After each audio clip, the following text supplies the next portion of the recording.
Welcome, guys. We have the Samurai Reviews. Today we're not actually... Well, we're doing a review video. But it's of Samurai Reviews. Yeah. We're going to review ourselves. Yeah. This is something different. We're going to go over and re-rank our ratings, starting from our first ever review video that we did and going up till our recent review video. So... Okay, so we'll start with the first movie we ever did. It was back in April. Okay. We reviewed Avengers Endgame. That was the first movie we ever did because we got out of the theater and we were like, we had been doing video game reviews for a while, and we were like, in a way, yeah. It was more just streaming, and then we were kind of discuss within the stream what we liked about the games and stuff, but we didn't quite. It wasn't quite set. Structured, yeah. It was just a kind of put together, like... Until Avengers Endgame, where we're just like, we have so much to say about this movie, and I'm just like, well, let's just put it in front of the camera. Literally got home, had this little laptop camera. Yeah, I had like the webcam, and I'm just like, I'm just going to plug it into my computer, and we're just going to do it on the sofa. Yeah. So that's what we did. That was our first one. So I ended up rating it a 10. And Josh ended up rating it a 9. Yep. My review has changed on it. Yep. I don't know about yours. No, it's changed. Yours changed? Yep. So I'll start with mine. So mine, like I said, was a 10. This is still my favorite superhero movie. Probably a top 5 movie all time for me, just because it's a good action movie. I love superheroes. I love Marvel. I've seen Endgame, I don't know how many times since April. 7. It hasn't even been a whole year, and I've seen it. Yeah. See it like once a month. Yeah, now. once a month. Yeah. But yeah, it's still a really, really good movie. And it was 10 on the enjoyment scale for me. I've never had that much fun in a movie theater. Mm-hmm. Ever. But it is not a 10. I think I was a little too excited after Cap lifted Mjolnir. But I'm still excited right now. Yeah, there's definitely some consistency issues. The rat kind of just luckily hitting the button was kind of like a cop out, I feel like, at this point. Like, you have 10 years of stuff to work off of, and you want to have a rat sit on a button.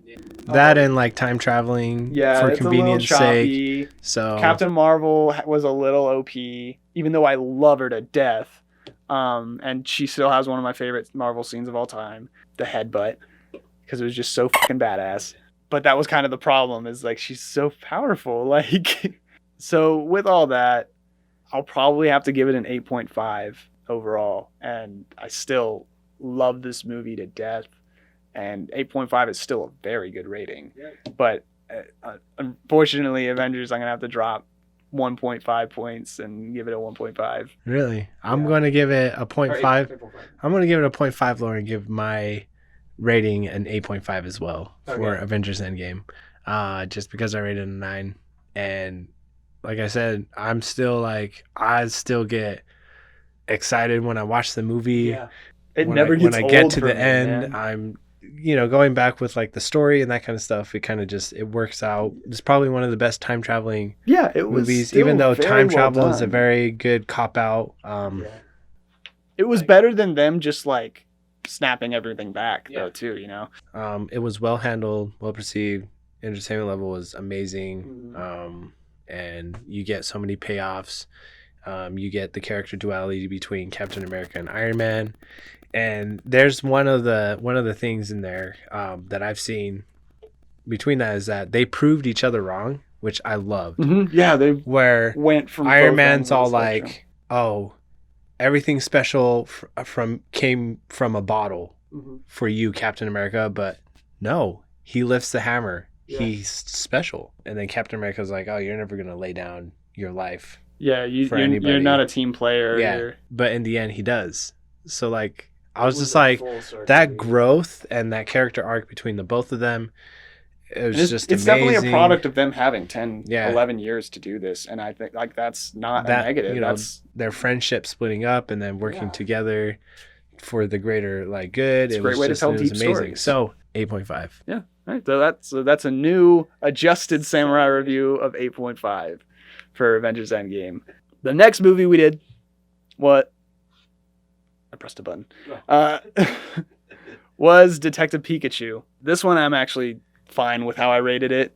I rated it a 5.5, so just slightly above average movie. I still stand by this. I think I enjoyed it. I think it was worth seeing.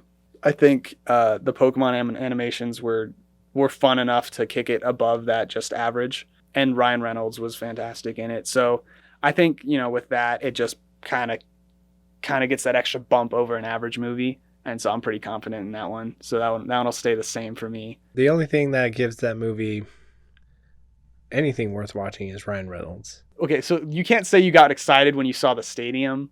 Yeah, Pokemon but then thing. they really never just adjusted closed. it. They really just shut that off like really fast. I know, but it looked And cool. you just went, yeah, no, it looked cool. Like, Yeah. and then you're just like, oh, but it's the same thing with like that new Godzilla movie where you're just all like, dude, this monster fight looks awesome, and then a jet flies in like the At screen, least you got and to you're just see all like, the monsters oh. in this. At least you got to see the monsters for more than like 2 minutes. So I'm probably gonna give it a 0.5 higher, 4.5 for me, just because I really liked Ryan Reynolds. He did carry that entire. If you didn't have Ryan Reynolds, that movie would visually not have been it's above amazing, average. but It I wouldn't have been average. would prefer to watch something else instead of watching Detective Pikachu again.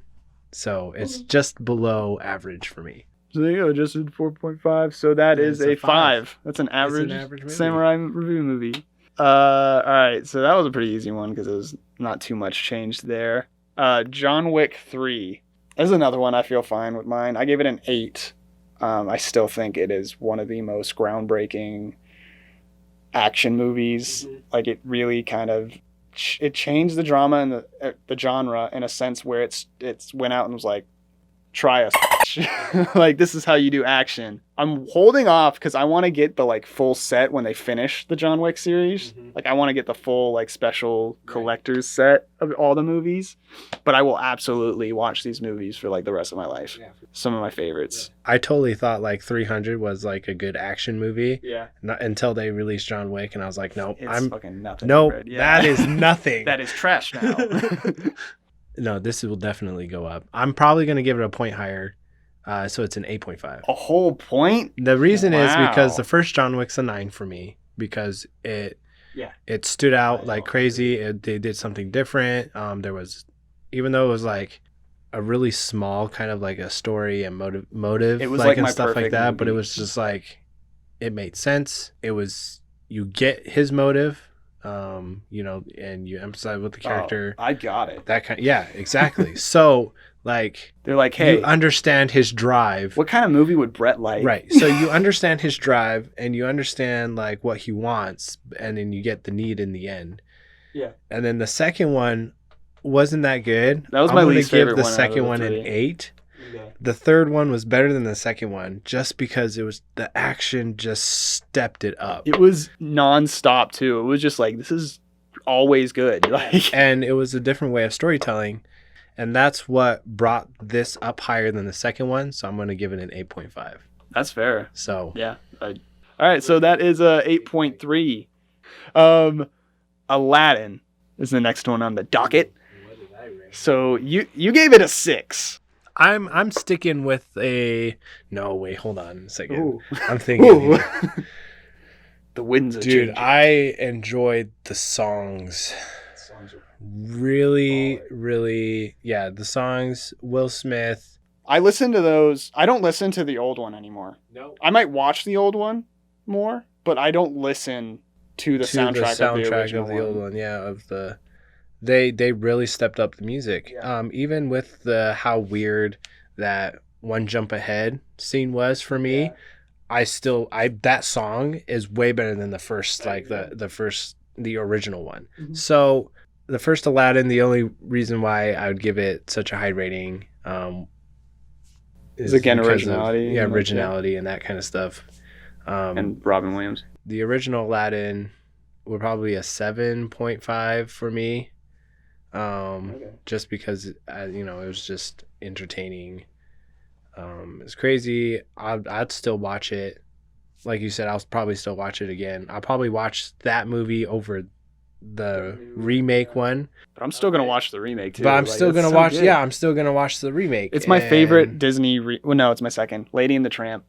like that on Disney Plus. Okay. I was so impressed. But I felt like it doesn't really deserve a 6 because the music and Will Smith's acting, Naomi Scott's acting, and the guy who played Aladdin's acting was just really good. But Jafar did suck. The Jafar, yeah, that's the only part is Jafar sucked, and just because Jafar sucked doesn't mean it gets like It that weighs low of a everything else rating. down. Even though he's like one of the main parts of the story. And it just frustrates me. Yeah, because thinking about it. Whiffed on that. So hard. Yeah. I kind of stand with the 6, but because of the music, I'm gonna give it a 6.5. Okay. Wow. There's a lot more changes to this. I love this. This is so fun.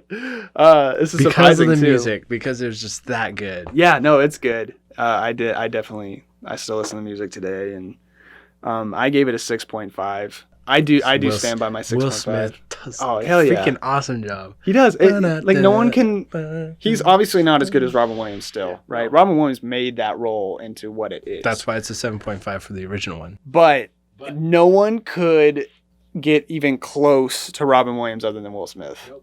And he was able to he got close. But yeah, I still stand by a 6.5. So that's a adjusted samurai review of 6.5. Just got a new one on that too. Next one's gonna be fun. It is Godzilla. What did I give the rating? 3.5? So you gave it 3.5. I'm tough. thinking, yeah, it's tough. This is really tough, guys.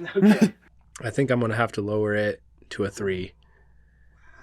Because I really did not like that movie. It either. I probably will never watch it again. I would rather watch the first one. I'd rather. There's only like 15 minutes of Godzilla. I'd rather give a Godzilla toy to a 2-year-old and watch him play with that.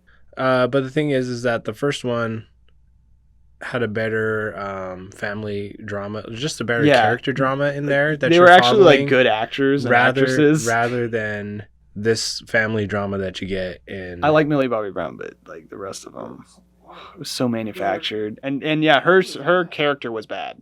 Her acting was fine. I actually agree. I gave it a 4 at the time, and it was my first below 5 rating, and I think I gave it a little. I think I made it closer to 5 because I felt bad. I just didn't know how to lowly rate a movie. The consistency in that movie was terrible. Yeah, and I'm thinking about it. Like Godzilla was.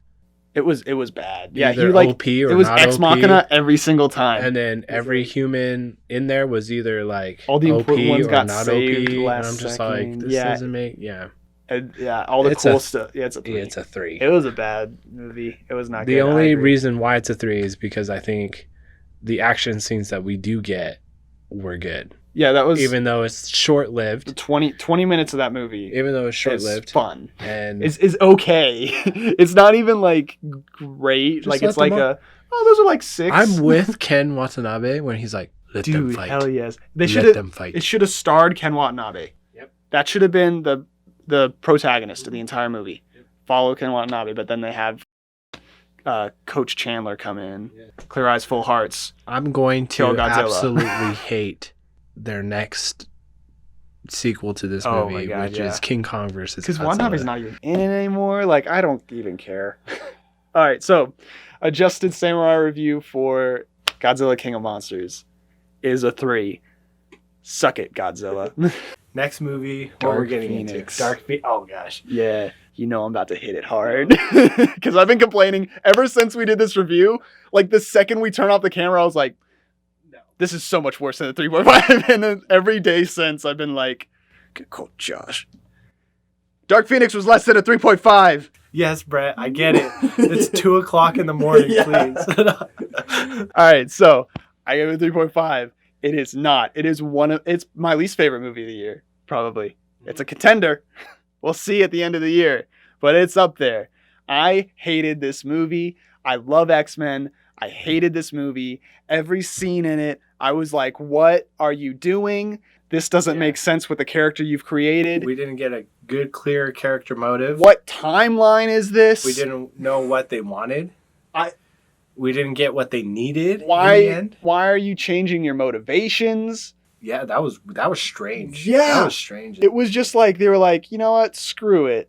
Screw every movie we base this movie on. Like, what are you doing? Just don't ever watch that movie. I'm never going to watch it again. In fact, if I see a DVD copy of this movie or VHS digital copy, if it's a digital copy on a laptop, I'm breaking it in half and throw it in the river. I'm destroying all of them. I'm destroying every copy. I'm not only just not going to watch it. This movie is a 2 and it gets 1 point for face acting. That's it. Michael Fassbender and Sophie Turner, their face acting got them 1 point. And that, we don't give zeros because if you make a movie, like you did something right. Yeah. And they are professional actors, so they're not zeros. They're not just, if they just like stood there in front of a turned off camera, that's a 0. I guess face acting. So it's a 2. Man, comparably to Godzilla, if I were to like pick Godzilla or the Dark Phoenix, I'd probably watch the Dark Phoenix just because I'm a little bit into the Marvel, like the X-Men. I just really like the X-Men. That was why I hated it, though. Yeah, so I understand that point. Yeah. But like the only reason why I would want to watch it because I would rather watch the X-Men fighting and their mutant powers like fights rather than Godzilla and the monster fights. But being that said, they're the exact same movie. Yeah. So I'm gonna lower it down to a 3. That means that's a 2.5. 0.5. That's our lowest rated movie. It's a 2.5 adjusted rating for Dark Phoenix. But I'm not saying that I'm never gonna watch We're not watching either of those. So he just wouldn't light it on fire. Yeah. And well, no, I would still, because every time I see the movie like and it's on the shelf, I'm just all like, why does that exist? Who put that there? I was like, that movie sucks. Yeah. It just fills me with like vile hatred. Yeah. Just it being in my, I can like sense it now. Even Godzilla, I was like, I want to see those monsters fight. Yeah. Even the Asian guy said it in the first movie, let them fight. And I'm just all like, let them fight. Yes. It's taken you so many movies, you still haven't figured it out. Yeah. Even after the last one, we're like, okay, listen to us carefully. We want this one to fight this one. For 2 minutes? No! Like, Men in Black International is the next one we did. I definitely overrated this movie, and I think it was because I was coming off of the heels of Dark Phoenix. Dark Phoenix and Godzilla. Yeah, we had a bad stretch, and yeah, it was just kind of like we wanted something good, and this was enjoyable. It's still going to be above average for me. Like I said, I gave it a 7, but I'm gonna lower it to a 6. I still think it's the best Men in Black movie, and I'm still welcoming all the hatred that comes with me saying that phrase, because you nostalgia freaks are out there and can't accept that things get better. Yeah, I just thought it was the best put together one. The only thing that could have made this better is if Will Smith was in it. That's true. He was in it, but it's just as a picture. Yeah, but Chris Hemsworth is, I like him almost as much. So he was a nice, and Tessa Thompson. Yeah. So Chris Hemsworth really does get on that level of Will Smith in this movie. But he's also it's very different, surprising. So. And you kind of get that little, because it's different acting methods and stuff like that. Obviously Will Smith is Will Smith, but that's the same thing with like Robin Williams is Robin Williams in The Genie. Robin Williams did it first. He's going to be the best. Will Smith was close. And that's the same thing with here. It's like Will Smith did it first. Chris Hemsworth did it again, but he did it again, but in a different way. Yeah. So I'm going to give it a 6. I'm going to lower it to a 6 because I think entertainment-wise, I'd rather watch Aladdin. I would too. Over this movie, over the new Men in Black movie. So because it just doesn't have the musical. Yeah, they didn't sing Aladdin. At all. Yes. So it's a 0.5 lower. That's an adjusted rating of a 6 for Samurai Reviews for Men in Black International. But I think that's fair because I definitely, I think this is another one where it was like right after we filmed. I honestly, I would rather watch this over like Hobbs and Shaw or even, what's that one recent movie? Charlie's Angel. I'll probably watch this over Charlie's Angel. I'd probably watch it over Charlie's Angel. So yeah, like we said, that's a 6. So Spider-Man Far From Home was the next one. I love the for this movie. I should go first. You gave it a 7.5. No, I'm sticking to that. Homecoming was better. Yeah. And Homecoming was an 8 for me. I gave Homecoming a 9, and I still stand by that just because I still think Michael Keaton's portrayal of Vulture is the best Marvel villain portrayal of all time. And you can fight me on that. Hot takes. So yeah, I do give Homecoming a 9. In this movie, Far From Home, I gave an 8.5. I think I'm going to drop it, but I really, really liked it. I really didn't like that they did another villain that was created by Tony Stark. It was really, because I understood it in the first movie, because that is the universe you're starting Spider-Man in, but at this point, he's a fully realized Spider-Man, and I really want him to... I wanted it to be a fully Spider-Man movie, and for the most part it was, except for the core of Mysterio's motivations, and it just kind of brought it back to Tony, and it was just kind of like, he's dead. Can we get a Spider-Man movie now, please? And it was a great Spider-Man movie. It's just I want to see a Spider-Man villain that like a Kraven, where he's like, I want to hunt Spider-Man, not like I want to get back at Tony Stark. It was 100% Spider-Man rather than like a 95% like, Spider-Man. Like, Mysterio wanted to get back at Spider-Man and stuff like that for like his own reasons in the comics and stuff, and I just it worked for the story, and that's why it's still not like, I'm gonna give it an 8, and it worked for the story, and that's why it's still an 8. It's just, for fans of Spider-Man, we are really, really wanting, and if they do it again, it's not going to be, it's maybe we'll drop down to, if it's like this quality, but they do like the same story again, it's probably going to drop down to like a 5. Because like, you need to make a villain about Spider-Man. Otherwise, like, Spider-Man is not Iron Man's janitor. Still was an awesome movie. I loved it to death. I'll watch it so many more times in my life. The suit was fire, and Tom Holland is the best Spider-Man ever. So I'm going to give it an 8. I'm going to stick by the 8. So that'll be an adjusted Samurai review of 7.8 for Spider-Man Far From Home. Oh, that's a reasonable score. Yeah. Especially for a superhero movie. Yeah. No, it was very, very good. It's just, next one, Lion King.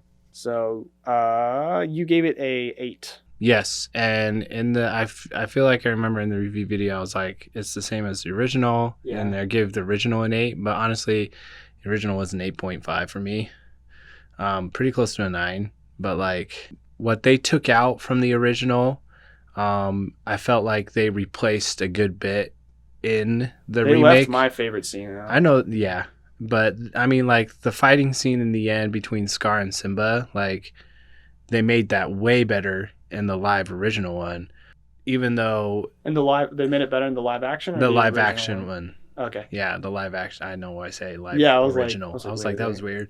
I thought you were saying live action, and then I was like, did he say original? No, so in the live action one, they made that scene of the fighting in the end way better, between the hyenas and the lions. Even though they did take out the whole like hula dancing thing, I felt like they did a great job of replacing that with like the Beauty and the Beast cameo thing, where he's all like in that French voice, and he's all like, I present your dinner, you know. Yeah, and it's like, I was like, yeah, that was great. Like, whatever they took away, they did add to it.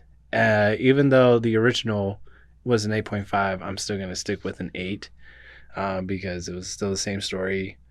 The only reason why from the original it dropped a 0.5 was probably because of the emotion.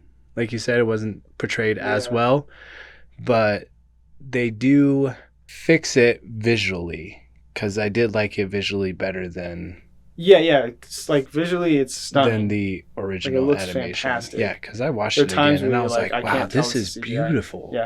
Yeah, so you're sticking an 8. I'm sticking an 8. So I rated it a 7. Yeah, well, so here's the thing. Especially after watching Lady and the Tramp, I'm still mad about them not using Donald in Glover. the end. I'm still not where mad. there's just like, I'm well, still let's mad. just keep them wanting more, and you're just like, no. It's definitely still a good movie. I still have a problem with the emotion in it, especially after watching Lady and the Tramp. They just did stuff with, so they have like eyebrows a little bit in Lady and the Tramp, and I think that really they use that a lot more in that. The dog's eyebrows, because dogs do have some eyebrows. They do, yeah. Especially so the lions. type of dogs that they were using in Lady and the Tramp. Yeah. But so do lions. And I was like, they should have done, and the way they were moving their body with their emotion, they did that a lot more in Lady and the Tramp. So they had them like, do the bow and the like looking away. Like it was just, they were more active in the way that they moved the animals to convey emotions. I really liked Lady and the Tramp. Lady and the Tramp is a 7.5 for me.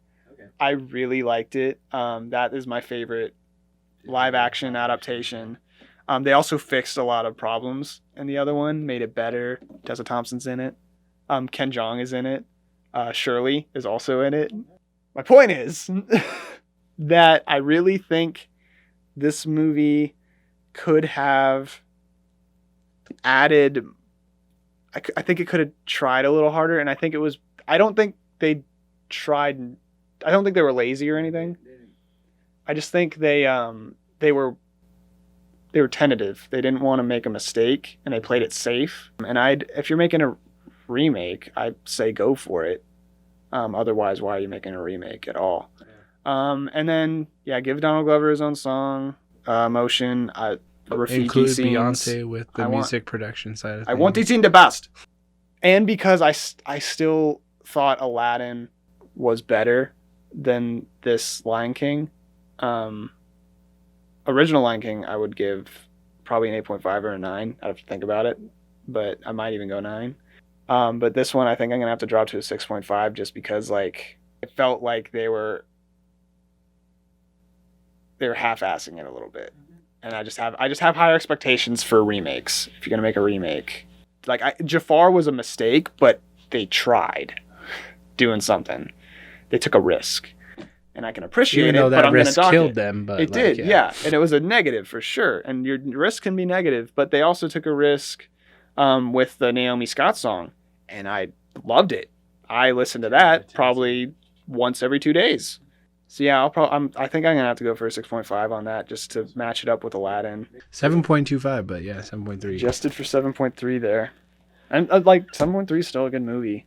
Yeah, so I still suggest watching it for sure. But yeah, 7.3.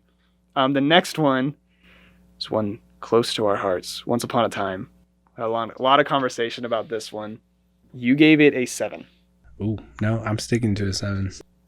So I gave it a 6.5, and I'm also sticking because I still think it was a nothing burger. I liked the shots, I liked the directing, the acting, but the actual substance of the movie just felt so bland. It was like I was just eating toast for 3.5 hours. The change is because it's just us here. But yeah, so 6.8 for Once Upon a Time in Hollywood. Yeah, so that one was easy. Here's Hobbs and Shaw. So this one is changing for me because this is one of the first ones that I thought that was going to change. Mm-hmm. I will start because I was telling you about this right before we started this. I gave it a 5.5 in my original review. I gave them way too much credit for having The Rock and Jason Statham, and a lot of people have done it. There are movies that have just as good, if not better, actors in it that I've rated worse, and that makes no sense. And the core of this movie is not good, and I still think the acting does carry it to an extent. Yeah, because it does still have Idris Elba, and as lame as his character was, he is still one sexy ass man with charisma for days. So I will follow him into a pit of lava that he probably started because he's so hot. But Idris Elba deserved better. And this was a below average movie. Because of just the physics of it, it made no sense. It was a lot of like convenient plot points that had no explanation. The Kevin Hart scene is still weird to me. The Ryan Reynolds scene is weird to me. Yeah. I gave that too much credit too. I was like, that's pretty good. And I was like, that's pretty dumb. It's funny. It's like, but it's not it's like, what the heck is happening? Because he just plays Deadpool. So this is, I'm only going to put it slightly below average because I still think it deserves credit for the charisma in the movie that the actors add to it. But I'm going to give it a 4.5. So a little bit below average. You gave it a 5. No, I'm sticking to it. It's just an average movie. That's fine. There's definitely some parts in it I was like, this is cool. Yeah. I like this. The thing is that why this stands out more than Godzilla, or I'll watch it again. That is one thing. And that's why it's an average movie. Is probably I'll watch it again, but I won't like. I'm not going out of my way to watch it again though. It's gonna have to like be on, and I have like nothing to do. Yeah, it's gonna be more of just like, hey, can we watch this movie? And I'll be like, yeah, I'll watch it again. Like it's been a while, so 5. So 4.8. 4.8. Adjusted rating.